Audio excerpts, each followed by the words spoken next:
Hello guys and welcome back to this API course.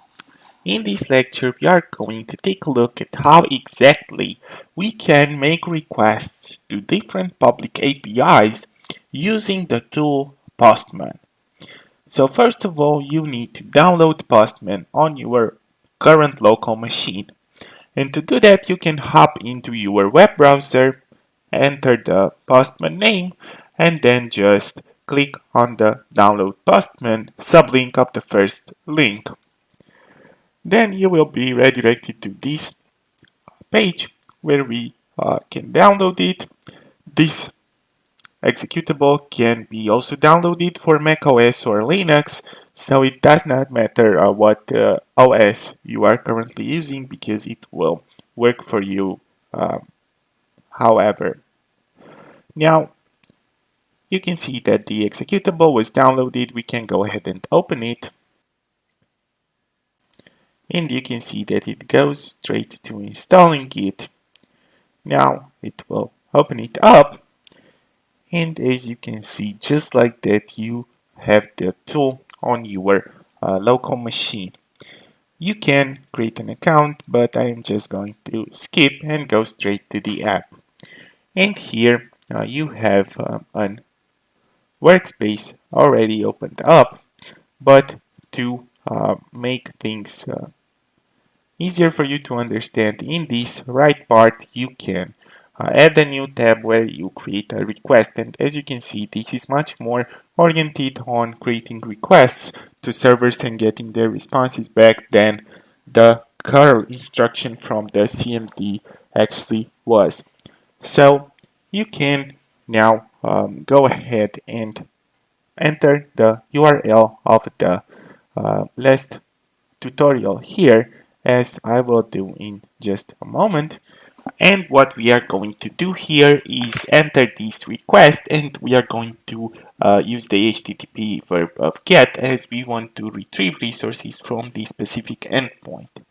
And if we click send, you can see here that in the bottom portion of the request of the page is our response to the request we just sent. And you can see here first of all the network and then the status with which our response is coming. So it is 200, which means okay, and if you hover on it you can also see exactly what this status comes from. If it is a non-standard one and you might not have seen it before, you can actually look at an explanation of it here. Then we can see in how much time the response came back, and then the different portions of it if you're interested in that stuff, and also the size of the response that we got. And here it is the body, which is of course can be raw, and this is the one we saw on our curl response earlier in the previous lecture in the CMD. We can also see a preview. We can visualize, but the visualizer for this request is not actually set up right now. But by default, it is on the pretty tab, which makes the whole text formatted in this JSON file. And as I've said, you can see that it is also parsed and highlighted on different portions, which is very useful for us to actually see different details of our request. Here you can see that we have different query parameters that he by default, when parsing the endpoint that we are making the request to, is taking out of, and you can see that it detected our API key parameter and also the value of it. And here of course you can add some description to it, and we can also add different parameters from here instead of actually furthermore typing them into the request, and this can help managing the length of the endpoint, because even though the length of the endpoint will be bigger, here we can actually make less mistakes as we can see the key and the value better. Now on the authorization part, we can leave it as it was, as this is a public API and the API key we retrieved from the website is directly in the link, but if we would use an tokenized security system for accessing this API, we would need to actually use the OAuth 2 token or whatever protocol they are using when trying to make an actual request. Then here are some headers, the body, and different stuff like that. Here on settings, we have different SSL and HTTP methods settings, but that is not as important. This is just a preview of what you can do with Postman and how you can create a request with this tool.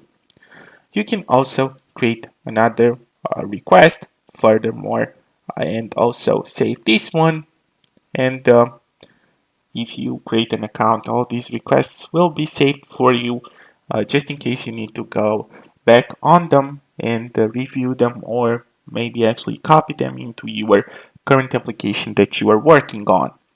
So this is about it on how you can make the request with the Postman service as well. And thank you very much guys for sticking with me up to the end of this tutorial. I really hope you got something out of it, and if you have any questions about the process uh, of creating the request for an API, you can go ahead and leave them uh, here on this course, and I will do my best to respond to you in a timely fashion. Also, if you are interested, I also have another course on the OAuth process that the majority of APIs are using nowadays, and adds an extra layer of security when you are trying to make a request to them. So you can check that out as well. But for now, thank you very much, as I've said, and I look forward to see you guys in the next lectures and tutorials.